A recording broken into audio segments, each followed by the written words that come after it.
ரமதான் வந்தால் பள்ளிக்கு போவார்கள். ரமதான் வந்தால் குர்ஆனை திறப்பார்கள். ரமதான் வந்தால் அந்த மாதம் மட்டும் டிவிகளுக்கு, சீரியல்களுக்கு, சினிமாக்களுக்கு விடுமுறை. ரமதான் வந்தால் தான தர்மம் செய்வார்கள். ரமதான் வந்தால் அல்லாஹ் அல்லாஹ் அல்லாஹ்வுடைய வணக்க வழிபாடுகளில், குர்ஆனை ஓதுவதில், தஅவாவை கேட்பதில் ஆர்வம் கொண்டு உட்கார்ந்து இருப்பார்கள். எப்போது ரமதான் முடியும் என்று காத்திருப்பார்கள். ரமதான் முடிந்தவுடன் ஆஃப் செய்யப்பட்டது ஆன் செய்யப்படும், தொடர்ந்த தொழுகைகள் விடப்படும், கொடுக்கப்பட்ட தான தர்மம் நிறுத்தப்படும், குர்ஆன் ஒரு பெரிய பட்டுப்புடவையில் மடிக்கப்பட்டு செல்ஃபின் மேலே வைக்கப்படும்.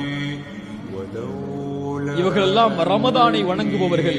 இவர்கள் ஒருபோதும் அல்லாஹ்வை வணங்கியவர்களாக மாற முடியாது.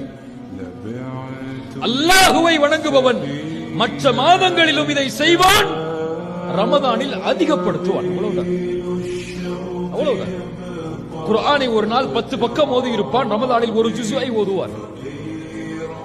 ஒரு நாள் 100 ரூபாயை தர்மம் செய்வார், ரமதானில் 1000 ரூபாயை தர்மம் செய்வார். இரவு வணக்கத்தை விட்டு விட்டு தொழுவார், ரமதானில் தொடர்ச்சியாக தொழுவார். குர்ஆனை ஓதுவார் மற்ற நாட்களில் குறைவாக, ரமதானில் அதிகமாக ஓதுவார். தொழுகையை ஜமாஅத்தோடு தொழுவதில் ஆர்வம் கொள்வார். சில நேரம் விடுமான ரமதானில் பேணி பேணி தொழுவார். அவ்வளவுதான். இவர்கள் அல்லாஹ்வை வணங்கியவர்கள், இவர்கள் ரமதானை வணங்கியவர்கள். எப்படி அடையாளம் தெரியும்? நாளைக்கு காலையில ஃபஜ்ர் நமக்கு தொழுதோம்னா நமக்கு அடையாளம் தெரியும். அவ்வளவுதான்.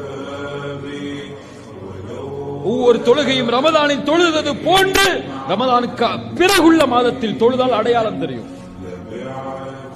அல்லாஹ் பாதுகாப்பான்.